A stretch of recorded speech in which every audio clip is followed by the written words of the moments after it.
Am I audible now? Can you hear? Okay.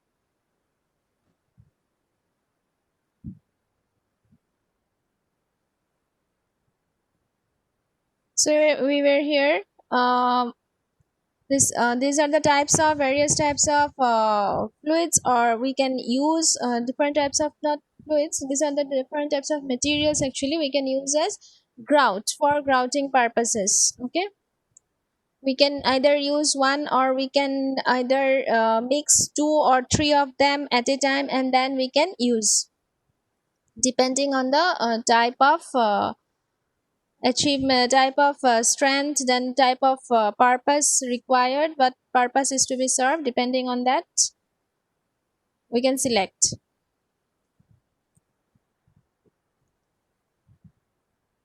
So now we move to aspect of grouting.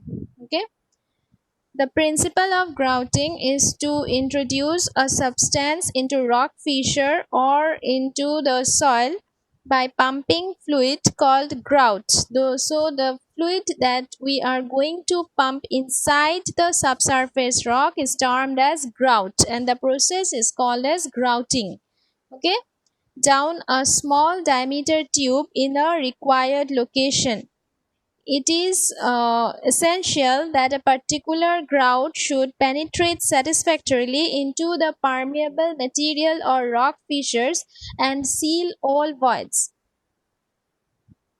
Before implementing any grouting technique in the field, the basic function it is intended to do should be realized. Okay, so this is the principle of grouting, and it is the fluid material is pumped or pushed inside the subsurface rock with the help of a small diameter tube. Okay, in the figure below it is shown, you can see this is your ground surface, and this is your grout pipe. Okay, the grout pipe,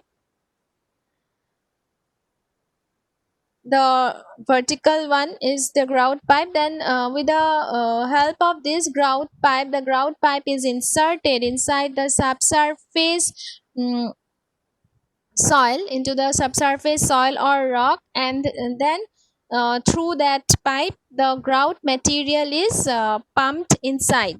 Okay, and then it serves the purpose. So depending on that, there are three basic functions involved in soil or rock grouting.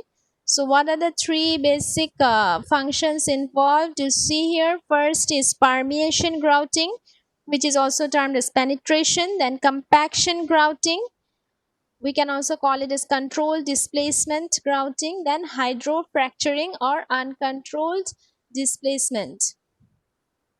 Okay, so these are the three types of basic function of grouting. So now what is permeation or penetration? In this situation, the grout flows freely with minimal effect into the soil voids or rock seams. So the arrow mark is shown here. The first figure, if you see, figure A, permeation grouting, you see with the help of this grout pipe, the grout material is inserted inside the subsurface soil or rock. Wherever is needed, it is inserted, and these arrow marks that are shown here at the end of the grout pipe, these are the grout material that is flowing into the subsurface soil. Okay, after being pushed from the through the grout pipe, then it flows to the surrounding soil, and it fills up the voids of the surrounding soil. Okay, the voids that are present in the surrounding soil, it fills up the voids up to certain extent. Then again this grout pipe is withdrawn and again it is put into some other place at certain distance from this. Then the process is repeated. Okay, here in permeation process the effect is minimum, the effect is not much, and the grout surface flows freely up to certain distance and it fills up the voids, okay, that are present in the soil. Then next is number 2, compaction or controlled displacement. The number 2 that is in the figure B you can see. In this case, the grout remains more or less intact as a mass and exerts pressure on the soil or rock. So you see in figure B, here the grout material is something different, okay, and it serves the purpose as compaction grouting. Okay, the function is compaction grouting. So what happens here, the grout material is injected or allowed to pass through the grout pipe, same process, just the difference is the material used. Okay, here the grout material does not flow freely as in case of permeation grouting. Okay, in permeation grouting the grout materials it flowed and it filled up the voids, but here what is done, the grout material it forms a compact mass. You see here the arrow marks are shown, it is the grout material, and the circular part you see a line is made like a circular, not circular exactly, something like this, the boundary is marked. So this much is the compacted portion, okay, or intact mass we can say. Okay, a mass like thing is formed, and then this mass it gives pressure to the surrounding soil, the this mass it gives the pressure. Because of the pressure applied by this compact mass, what happens, the soil surrounding this mass it gets compacted, and as a result the voids get diminished, or the voids that are present gets removed. Okay, the pressure, because of the pressure applied by this mass, the voids of the surrounding this mass or around this mass gets diminished and or removed. So this is the difference. I hope you have understood the difference between permeation grouting and compaction grouting. Next, we move to hydraulic fracturing or uncontrolled displacement. In this condition, the grout rapidly penetrates into fractured zone, which is created when the grouting pressure is greater than the tensile strength of the soil or rock being grouted. Here, what happens?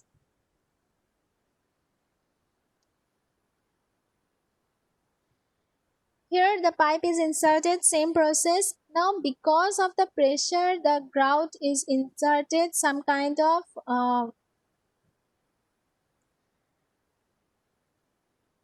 pressure is created, and because of this pressure what happens, the soil or the rock, generally hydrofracturing is used for rocks. Okay, so the fractures in the rock or the subsurface soil occur.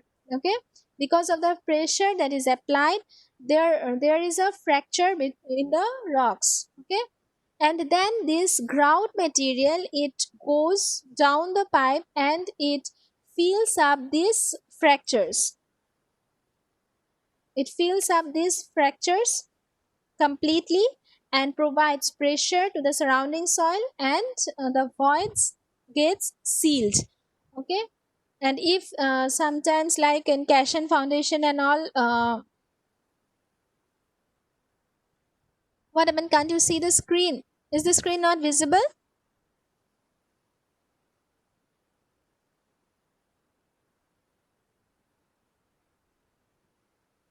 No more voices, can you hear me? Somebody is commenting that can't hear the voice. I guess you are having problem with your network then. Mine is okay. Okay, fine.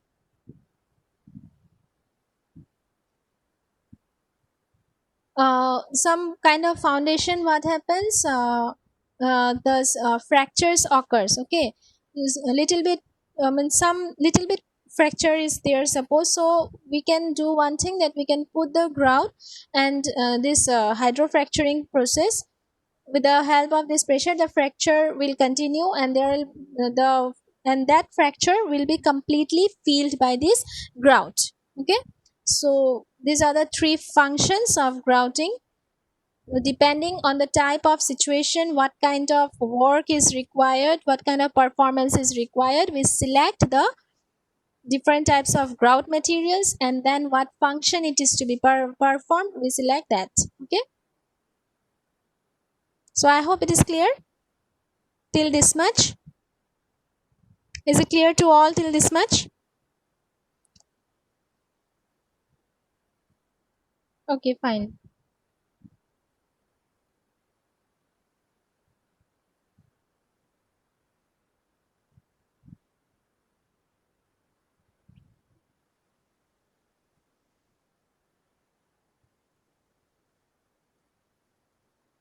Now let us see about groutability. The image is little bit blur, but it is understandable. You can understand. Okay, just see. I don't have other option. In order to obtain a satisfactory performance of a grout, its grain size distribution should be known, because it shall show the relationship between the suspended particles and the void dimension. So now what type of grout you are going to insert, and what is the diameter of the, or the dimension, not diameter, dimension of the void. Okay, you have to see this thing. If the dimension of the void is less and the grain size of the grout material is more, then obviously there will be a problem. There will be a problem of blockage. Okay, the grout material will not be able to pass completely through the grout pipe and reach to the required depth. So we should see that the grain size of the grout material should be less than the void dimension. Void means the voids that are present in the soil. Okay, the dimension should be more, the void dimension should be more than the grain size of the grout material. Okay, so should the latter be larger, then the particle, a plug may form in air opening and ultimately block it. Okay, so you see this, nothing much to explain, just this much you should see, that the void dimension and the grain size has a relationship. Okay, some preliminary work is needed on the location before the actual injection of grout is taken up. Initial washing of the surfaces openings is needed to make them clean and clay free, such that grout may adhere. So some preliminary works are required, like cleaning the site, and we need to see the grout that we are going to inject. Okay, otherwise if we don't clean the site, then the soil particles may also get mixed up with the grouts, and it may create some problems.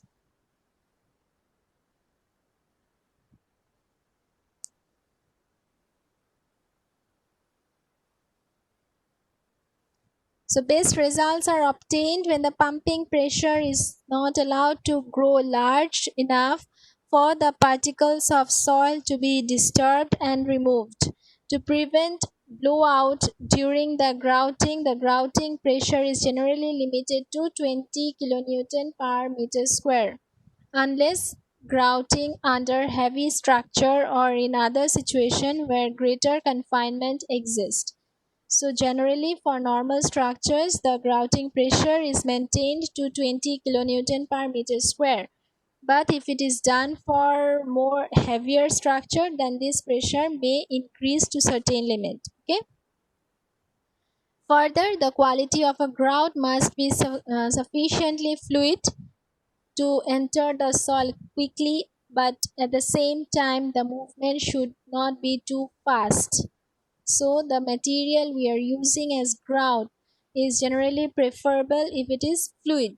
Okay, but the viscosity of the fluid is to be taken care of. It should not be so light that as soon as we put the fluid in the grout pipe, it reaches the bottom at very faster rate. If it is so, then the voids, all the voids will not be able to get sealed up. Okay, the process should be the slower. The movement of the fluid, the viscosity should be such that the fluid flows but at slower rate. Okay, so that all the voids are sealed.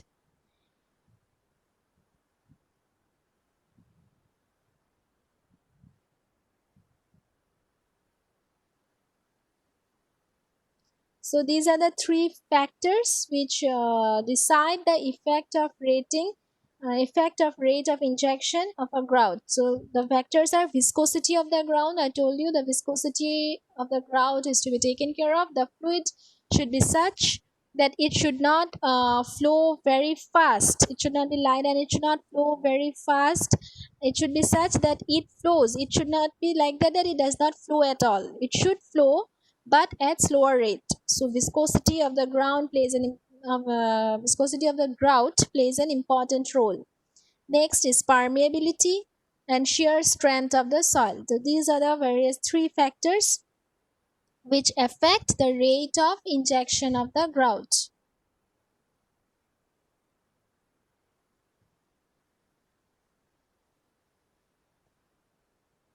So these are written in details little bit, so you go through and if you have any doubt you can ask.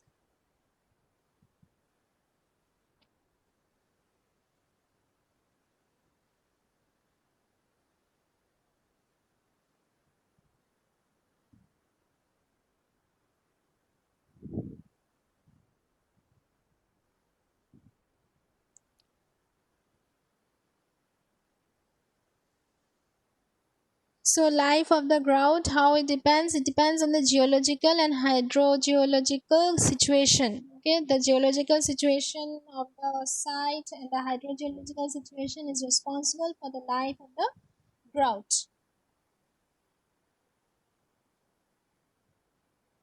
So till this much, let us stop here. In next class, we'll discuss about grout materials. What are the various types of grout materials are used? So today we have discussed the introduction on grouting, then the factors that affects the grouting, the three functions of grouting. Okay, so you go through this. If you have any doubt, you can ask. I will share this PDF in WhatsApp. I will give to someone. I will give to your CR. You collect from your CR, and also you can follow the notes in the portal that is given. Okay.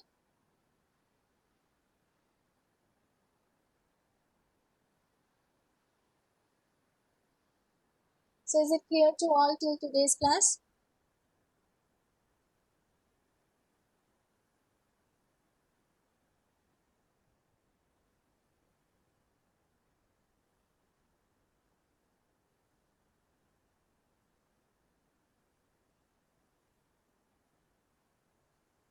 Okay, fine. Then I think we can stop here for today. We'll continue in the next class. Thank you, everyone.